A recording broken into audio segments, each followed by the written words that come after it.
I think Eliza feels guilty because she's a nightmare and she knows she's a nightmare and her friends know she's a nightmare and they're enabling her nightmare behavior by saying that no matter what she does, we back her. Like, what the actual F? Hi guys, welcome back to my YouTube channel. So I'm a little bit late with these reviews, but I will be talking about Love is Blind Italy, episode 6 and 7.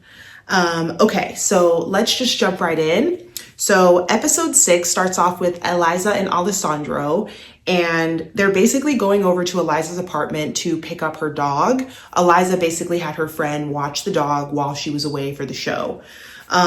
We basically see Eliza is like pretty irritated. At first when they get there, things are okay. But then as she's trying to get her stuff together, get her dog and like head out, she's getting irritated that she can't find some of her things. And she's kind of even talking to her friend kind of rude. You can just tell in her tone that she's just like mad. It's just, I don't know what Eliza's issues is and why she just gets so rude for no reason. It's like she's constantly in these bad, snippy moods.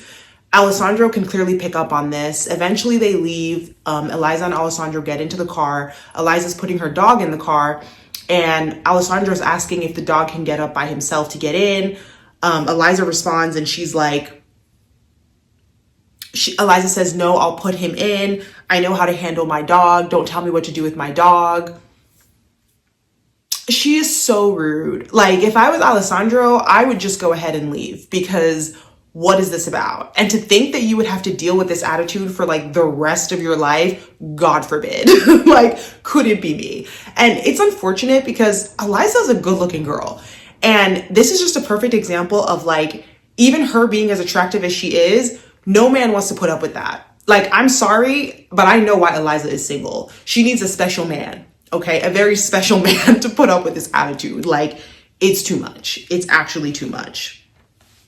And Alessandro kind of stands up for himself while they're in the car. And he basically says, don't talk to me like that. Like, you know, and he says, don't talk to me like I'm one of your little friends that you can just snap on. And I'm proud of him for standing his ground because, you know, somebody like Eliza, you have to speak to them like that because she's just, she's crazy. Like, what do you think this is? I don't understand. And I wonder if it's an age thing because Eliza's 30. We know Alessandro's 26. I don't know if she's doing this because he's younger, but like nobody told her to go choose a man that was younger and then just berate him and be rude. No.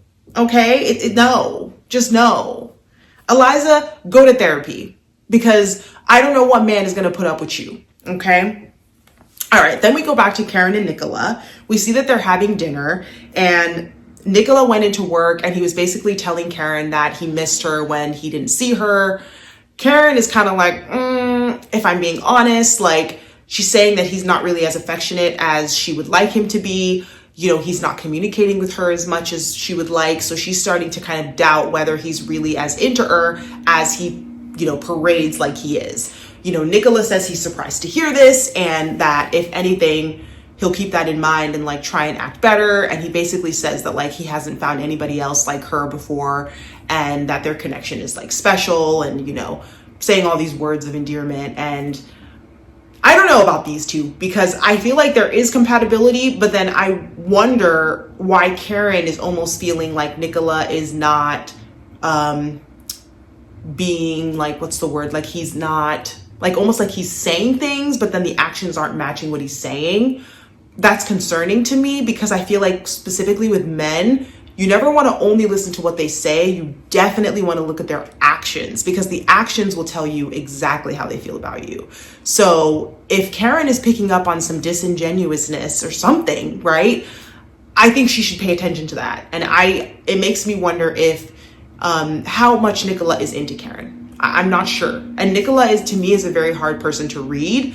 Let me know what you guys think, but I am not sure how he feels about her. I'm confused, you know? All right, so then we go to Yoni and Alessandro, and they basically get to FaceTime Yoni's parents for the first time.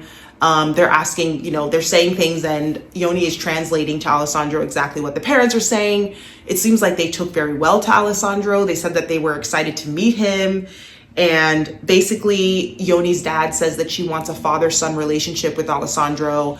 Yoni seems really surprised to hear this because, as we know, Yoni's dad runs a strict schedule, right? He's like a tight ship. Like, he was military and is always just like, you know, someone who maybe doesn't take to people that easily, but it seems like he's taking to Alessandro really well. So after this call, it's interesting because you would think Yoni would be like over the moon, but for some reason she's like looking a little sad, and Alessandro picks up on this. You know, he takes a shower and he comes back and he's like, is everything okay? And then Yoni basically says that, you know, talking to her parents and seeing how excited they are kind of made her realize this is serious, and she doesn't really want to let them down. So she just hopes that like things obviously go well with them. And Alessandro, sorry, this is Alessandro B, just to like clarify, because I know there's two this season. He like does a really great job of comforting her. I picked up on a high level of empathy from Alessandro B, and you know, he didn't say anything like, oh, why do you feel that way? He was just immediately like comforting her and like hugging her and just telling her it's going to be fine, which I think was like a really, really good sign. Like, they are probably my favorite couple so far. Like, I feel like I'm not seeing any red flags. Like, it's green flags right now. So I'm excited for Yoni and Alessandro B. Okay, so then we go back to Davide and Ludo, and we're basically seeing that Davide is going to his girlfriend's house to his situationship's house, right? Or situationships, he's going to meet the girl that he was friends with benefits with, okay? To get the keys for his apartment, right? Because he left his keys to his apartment with a girl that he was seeing prior to the pods. Ludo is extremely unhappy. She's literally yelling everything that she could yell in Italian. And obviously I don't know Italian, but I know she's pissed off, okay? And honestly, I would be pissed off too. I'm sorry. Like, why would you go on a show where you know you're likely to get engaged? There's that possibility. And the only person you can leave your keys with is a girl that you were effing before you came on this show. Maybe I have issues, but tell me what you guys think. I would be pissed too. I can understand how Ludo feels. Like, why would you even want to put her through this, you know? So, like, there was nobody else you could leave your keys with? Davide doesn't have other friends? Come on. Somebody that you had relations with? I don't know. It's strange. So Davide then says something very strange. And in the midst of them arguing, he says that Ludo called Nicola 5 or 6 times. Such a strange thing to say. And I don't really see that this was ever revisited in this episode. So I was confused. Like, what do you mean she called Nicola 5 or 6 times? And if that's the case, why the hell is Davide still there? Very strange thing to say. So I don't know what that was about. Now, Ludo is very, very insecure. Okay. And I picked up on this from episode 1 when she was talking about things. But at the same time, I do know how she feels in this situation. Like, I would want to know, who is this girl? Do you guys still keep in contact? Like, there's things that need to be answered. So I understand her frustration. I just think that she doesn't do a great job of relaying her frustration. I feel like she gets like really, really, really angry. And I think a lot of that anger is like insecurity. Like, if anything, she needs to just talk it out, right? Like, reacting in this way where you're like screaming and cursing, what's that going to accomplish? Once again, I just don't know why on God's green earth you would leave your keys to your house with an F-buddy. It's very strange. Like, I don't get it. So we see Ludo and Davide basically go back after he gets the keys, and it's very awkward. Ludo was so angry. So Davide basically says they should talk about it, and Davide basically reassures her that he's committed to her, you know, and doesn't want her to be like angry about this. So, all right. So we go back to Georgia and Giovanni, and they basically have barely spoken. He comes to the apartment, and, you know, mind you, before this, Georgia was staying at this apartment by herself. Giovanni said he had some work things to do, but he was really just at home at his house. It was very strange. It didn't seem like he had work to do, but that's what he said as his reason for not moving into the apartment immediately. So he's finally showed up to this apartment that Georgia was in by herself, and we see that he bought her flowers and balloons. He's trying to butter her up, guys, because he knows that he's obviously like done wrong. We see them having dinner, and, you know, once again, he's asking whether Georgia is going to fit into this ideal dream life that he's built. with some kind of castle. Like, I don't understand this Giovanni guy. He's so freaking weird. He keeps talking about a castle and something he has in his mind, and Georgia's gonna fit into this life. It's very bizarre. And then Georgia basically wants to know why he's always talking about this castle and whether she'll fit into it. And she wants to know why he doesn't ask if he will fit into her world. It's always if she will fit into his world, you know? So she doesn't like that type of narrative. It's odd. Like, why don't you reverse it and think about it the other way around? And so Giovanni says he wants to live in the countryside and have kids and be able to perform his witchcraft and wizardry, guys, whatever freaking rituals he likes to do, like so freaking weird, in the forest. He wants to be in the forest. And even hearing this, like, I feel like, first of all, we already know at this point, Giovanni does not like Georgia, right? And part of me is like, I don't even know if Giovanni is being honest when he says this, because I low-key feel like he's just playing in Georgia's face and he's trying to say the most crazy things so that she can walk away from him, because he doesn't want to be the one to leave her, because he doesn't want to look like the bad guy. So I don't even really know if he actually wants to live in the forest and perform rituals. Giovanni is so unserious that I feel like he could have made this up to play in Georgia's space. Literally. I'm like, this is crazy work. Like, the man is working overtime to see what he has to do so Georgia can run away. It's insane. And honestly, Georgia needs to run, because if I was her, I'd be gone. I'm not going to be in a forest dancing around doing rituals with you in the countryside. No, like, come on now. Then we go back to Nicola and we see that he's going to see his family. They didn't want to be filmed, and they basically are, you know, he comes out saying that they do not approve of what's going on at all. I don't even know. I think he did mention that they're going to get married, or that there's a marriage coming, but they're not in approval of anything. They didn't want to be filmed. It's not looking good. Okay, so then we go back to Giovanni and Georgia, and they're still arguing. They're still having this conversation about who's gonna fit into whose world. And, you know, Georgia is like extremely confused. She calls him out and says that it seems like he wants a housewife. You know, Giovanni gets really angry and he says that just because I'm a creative person, it doesn't mean that, you know, he's not pragmatic at the same time. And at one point he ends up calling Georgia a liar, and this was kind of like the straw that broke Georgia's back, where she was like, well, I don't want to be with someone that thinks I'm a liar. Like, come on now, you know. And we see Georgia basically say that it ends here, and I'm like, wow, finally. Finally, you know. I don't know. So in my mind I'm like, well, this is the end.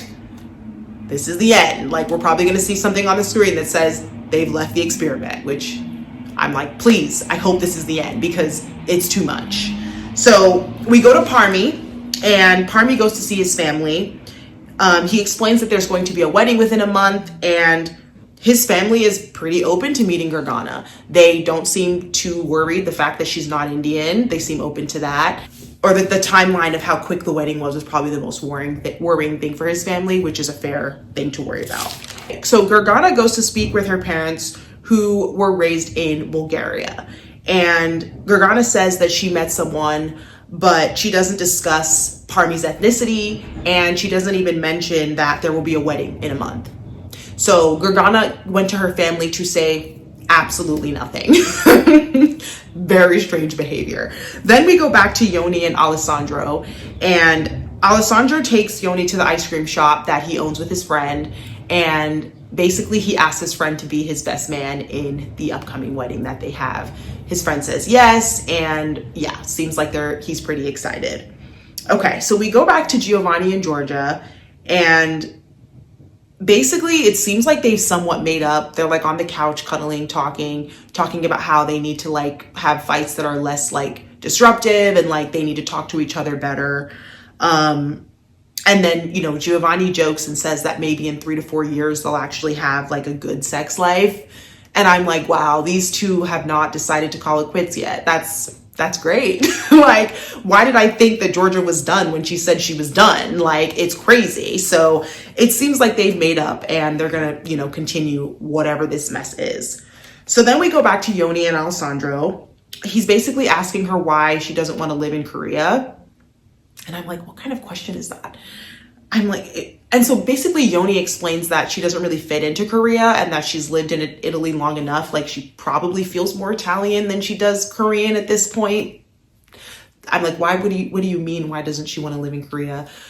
I thought that was a strange question. Just because she's Korean doesn't mean she wants to live there. Like she probably relates more to Italian culture at this point in her life. So Yoni basically says she doesn't really fit in Korea, and that for some reason in Italy, people still see her as Korean, which I thought that was a strange thing to say, only because it's fine if she doesn't fit into Korean culture, right? And maybe she feels like she fits into Italian culture more. But what do you mean people in Italy see you as Korean? What are they supposed to see you as? You look Korean. So I don't know, Yoni, that was a strange thing to say. And it made me think, what's going on with Yoni? Y'all tell me what's going on with Yoni, because I'm confused. Like, are they not supposed to see you as Korean? But I think what she meant to say, let me think about it. I actually think what she meant to say was when people meet her, they probably assume she's also Korean culturally, right? Like, I think I know what she's trying to say. And I think she's trying to say that even though she looks Korean, she still probably connects more to Italian culture because of how long she's lived in Italy. Let me know what you guys think. But that's how I interpreted that. So that's my guess. All right. So then we go to Parmi and Gergana, and we see that Gergana basically feels guilty because she realized that she didn't tell her parents anything at all. And Parmi is feeling relieved because he told his parents that they had a wedding coming up in a month. And he told his parents that Gergana was Bulgarian and not Indian. And then Gergana really feels bad because she's like, damn, I didn't tell my parents anything. So yeah, they're kind of grappling with that. We also see Nicola and Karen, and Nicola basically lies to Karen and says that his mom is excited about the wedding and everything coming, like it's going to be happening.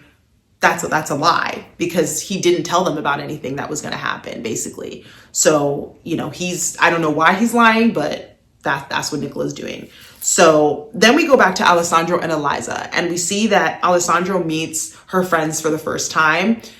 This could not have gone more bad, like more terrible than it did. Alessandro basically brings up that they argue, right? Which every couple argues, that, just to tell Eliza's friends things are not peachy cream and sunshine and rainbows. And then Eliza, for some reason, like kind of gets irritated and mentions that like she blows up on him or she snaps sometimes. And Alessandro is like, yeah, I mean, sometimes she does this and that. And, because Eliza brought that up, he's like explaining how, yeah, she does kind of get angry and blow up and they have to kind of work on these things. And then the friends at one point say something along the lines of, there's nothing that he's going to say about Eliza that's going to change how they feel about her. Basically to just like back Eliza and be like, we're her friends. We know she has these tantrums or, whatever snaps, but like they still love her. And there's nothing wrong with that. But like, then we later see Eliza talking to one of the friends, and one of the friends is saying like, why is it that he's bringing these things up about you, in front of us? But I just didn't like this whole conversation, because the whole reason that it was even brought up that Eliza snaps sometimes was because she said it. The only thing Alessandro said was that they argue. Eliza was the one that basically entertained the conversation of how she snaps. And the reason she brought it up is because I think Eliza feels guilty because she's a nightmare and she knows she's a nightmare, and her friends know she's a nightmare, and they're enabling her nightmare behavior by saying that no matter what she does, we back her. Like, what the actual F? And this is what I'm trying to say. Like people need to hold people accountable. And it's unfortunate because specifically women, there are too many times where we just can be acting like just an a-hole, and nobody around you will call you out for acting like an a-hole. They'll be like, oh, it's okay, sis. Like, we understand. Like, it literally sets you back in life when you have friends that can't even keep it a buck with you. They can't even keep it 100 with you. Come on now. We see Alessandro taking the dog for a walk, and he's frustrated with this whole situation. I already know these two. Alessandro needs to run for the motherfucking hills, okay?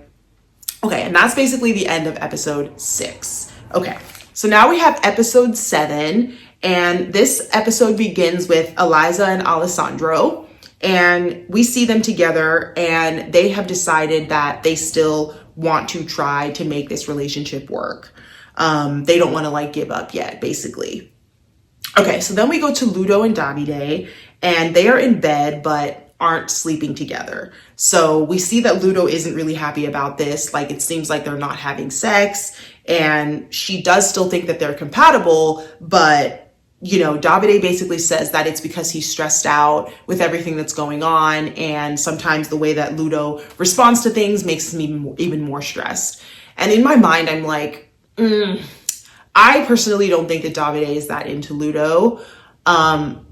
There's something about Davide that, like, I didn't like him from the pods. So am I surprised that they're having these issues now? No. I think that when Davide was saying the things he was saying in the pods and trying to allude to trying to figure out her attractiveness level, Ludo never should have chose him, in my opinion. Something about Davide is giving like sleazy. I'm not a fan. I'm not a fan. Don't get me wrong, Ludo is not the easiest person to deal with because I know she has insecurities, but I also do not like Davide, and I do not think Davide is into Ludo at this point. Because what are your reasons? I just feel like whenever a man isn't sleeping with you and isn't affectionate, there's normally other reasons why they're pulling back too, and it's never really a good sign. Okay, so let's go to Yoni and Alessandro B. So they are basically in Alessandro's hometown visiting his family for the first time, and his parents seemed like really, really nice. So Alessandro B's parents separated when he was like 10 years old, but it seems like they had a pretty healthy co-parenting relationship. Alessandro's mom seems to be on board, and it seems like they really like Yoni. His dad was a bit more apprehensive about, the timeline and the wedding being so close, but at the same time, he still supported Alessandro and, his decision to move forward. So it went pretty well. Okay, so then we go back to Parmi and Gergana, and basically Parmi is going to meet some of Gergana's friends, and this did not go very well at all. We see that every time Parmi tries to answer one of the million questions Gergana's friends were asking him, they just keep cutting him off. It's so bad that at one point Parmi gets visibly frustrated, and he's like, can you let me finish this, answer this question before you guys ask me another question? And the friends can see he's getting irritated, very strange behavior. And basically Gergana is sitting there smirking. She's not even standing up or saying anything in support of Parmi. I personally did not like this situation at all. And I didn't like how Gergana was just sitting there while she could see that Parmi was kind of squirming. It didn't sit well with me at all. So then we go back at home, or they're back at home, and we see Gergana say to Parmi that this is the way that her friends joke around. And Parmi is confused. He's like, by not letting me answer a question, that's funny to them? That's so weird, right? And Gergana basically tries to downplay exactly what just happened. And I don't know. I just don't really like how Gergana handled this. I know it seems minor, but I feel like it was another example of her not really almost like she doesn't really have Parmi's back, if that makes sense. If I introduced my friends to a guy and they were asking questions and the guy couldn't get anything out, I'd tell my friends, hey guys, let him respond to you, where is that sense of, hey, nah, not a fan. Don't like how Gergana handled that at all. And yeah, once again, I don't want to say once again, because I don't know if I've said this yet, but I don't think Gergana likes Parmi. I don't. And I think that even this whole idea of her saying that her parents are not in support of him being Indian, this might be controversial, but I personally don't think she's even supportive of it. I get this feeling that she's using the parents not being into him as a reason as to why she will, or why she probably will reject him in the end, if that makes sense. I don't think she really even likes Parmi. And I think that the way she handled this situation with her friends further proves to me that she's not really into Parmi like that, because I don't see that support. I don't see that sense of hey babe, I'm gonna have your back no matter what. It's not there from Gergana. So I think Parmi is definitely a lot more into her. Even the fact that when they went to see each other's parents, Gergana didn't tell her parents anything. What was that about? You were the one in the pods talking about how much your parents were not going to be okay with things. You need to have the to say something. You need to man up and say something, you know? She just, to me, is not taking it as seriously as Parmi is. So, all right, then we go back to Georgia and Giovanni. They are at Giovanni's house. His friends walk in, and they are all, like, Giovanni's friends walk in, they're all gonna have a dinner together, and they're all dressed up like they are a part of, like, some kind of witch. It was so weird. Like vampires, witches and vampires. And I'm like, what is actually going on? Like, is this how his friends dress? Like, are they a part of a cult? Like, what is this?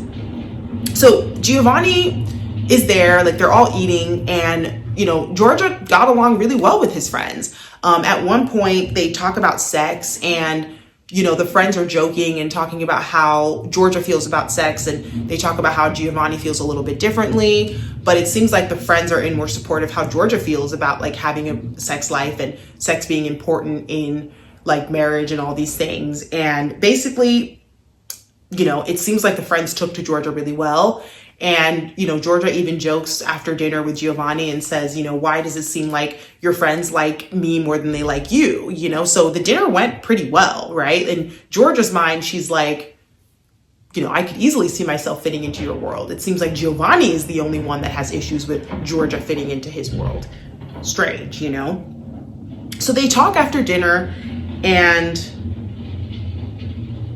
we see that they're talking about sex again, Georgia and Giovanni. And Giovanni says that he doesn't have a problem with sex and that he has a problem with her. He then calls her a nymphomaniac who is obsessed with sex. He's saying all of this because he's not attracted to her. It's very, very, very honest, it's very obvious, you know, like, come on, what are we doing here? So Georgia eventually says she's sick of this and is realizing Giovanni doesn't like her. Finally, it's finally clicking in her mind that, like, he's not into it, you know? So we'll see what Georgia does with this information now that she's realizing this guy doesn't like me. Let's see. Then we go back to Karen and Nicola. They're going on a walk, and Nicola finally admits that he never told his parents about, like, any of this, right? He didn't tell her about his, you know, his son, or the fact that they're supposed to be getting married. Karen has, like, a pretty good response to hearing this. I think I would definitely be angry, but she was pretty level-headed, and she basically said that she doesn't want to introduce her son to, you know, to him or to her, you know, his family until they kind of get further along with everybody knowing about things and the wedding and everything. And I think it makes a lot of sense, because in Karen's mind, she's like, you know, if you didn't even have the balls to tell your family about my child or about the wedding, Karen is probably thinking, I'm definitely not introducing you to my kid because I don't really know where you stand.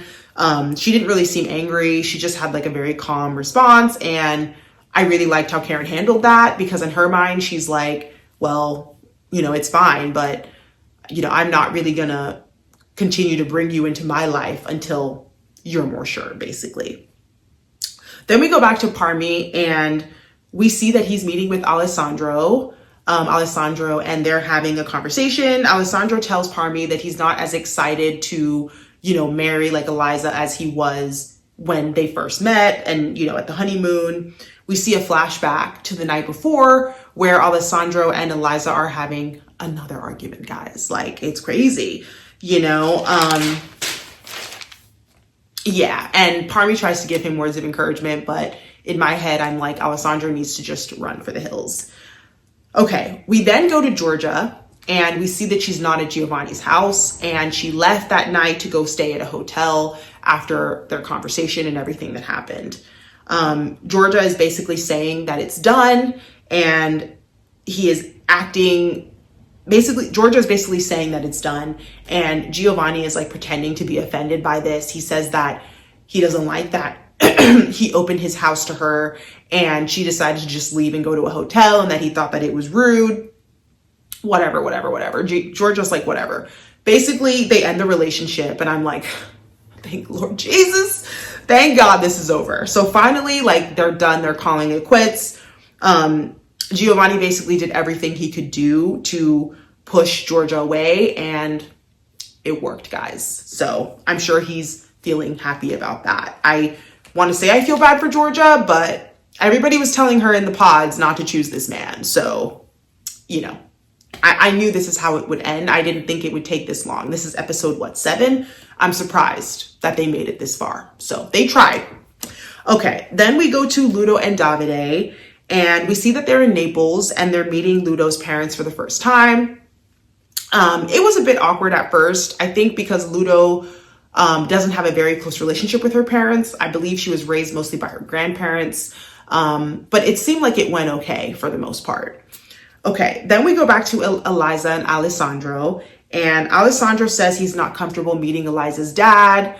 Eliza's really angry about this because she says that Alessandro said he wanted to meet her dad and he just kind of changed his mind last minute. So Eliza's really not happy. They get into like another argument, and basically, I can't even get into this whole thing, but they decide they're not compatible and they break up.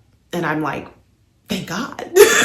So that's 2 breakups, guys, that in my mind, I'm like, I saw these coming and I'm tired. Okay. Eliza and Alessandro, I'm tired. I don't even know how people can fight this much, considering they've known each other for like 2 months. It's actually mad. So yeah, Giorgia and Giovanni are done. Eliza and Alessandro are done. Goodbye. All right. Then we go back to Yoni and Alessandro B. Yoni finds out. Yeah, we go back to Yoni and Alessandro B, and Yoni finds out that her parents will be able to attend the wedding. She's really, really excited about this. Yeah, and I think she's just feeling like that sense of family support. So it's giving her even more courage to go through with this process. Then we go back to Ludo, and we see Ludo and Davide. Things seem to be going pretty well. We find out that they slept together. I guess there was something about Naples and that sun that maybe set the mood for them. They're having lunch with Davide's family, and we basically see that a female best friend of Davide showed up to this like family dinner or family lunch, I'm sorry. And her name was Roberta. Now, Davide basically says that she's a female version of himself. And in my head, I'm like, why did she show up to this lunch with the parents? It's such a strange, like, it's so strange. And I'm like, okay, if she's the female version of you, why didn't you marry her? It doesn't make any sense. So it's a pretty tense lunch. Ludo feels awkward. Ludo's looking over at Roberta. Roberta's looking over at Ludo. And I'm like, why would he put Ludo through this? Why would he bring this female best friend to this? Like, why? It doesn't make any sense. So they discuss the wedding, and Ludo gets really emotional at one point and starts crying. Davide goes over to comfort her. But I'm not going to lie, guys.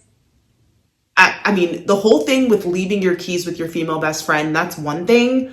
But this inviting this Roberta, or whoever the hell, to this lunch with the parents, I would not move through. Like, I don't like these behaviors. I'm like, why are there women that you slept with hanging around in your life? And I don't like when people have slept with people and they just continue to call them friends. It's giving dusty. Like, I'm so sorry, but I can't be with someone that like has friends that they've slept with. Something about that. I don't like to like, merge friendship with sex. Like, if I'm friends with you, that's platonic. Okay. I don't have friends that I've slept with. I don't like the two mixing. So yeah, once again, I said it before, Davide is giving sleazy. And I don't like what I'm seeing. I do not. Okay, then we go back to Giorgia and Giovanni. And Giorgia is at the apartment basically packing things up by herself. We see that Giovanni is not packing, guys. Okay, he went to go meet up with a girl from the pods named Federica. So we see them. It looks like they're about to have like lunch or dinner or something.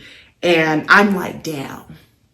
Giovanni, it's been 2 days. I don't even know if it's been 2 full days. He's already on to another girl. It's actually mad. We see that Giovanni is saying that him and Federica have the same aesthetic. And then we also find out that they have been talking since the honeymoon in Morocco. So Giovanni has been messaging Federica since the honeymoon in Morocco.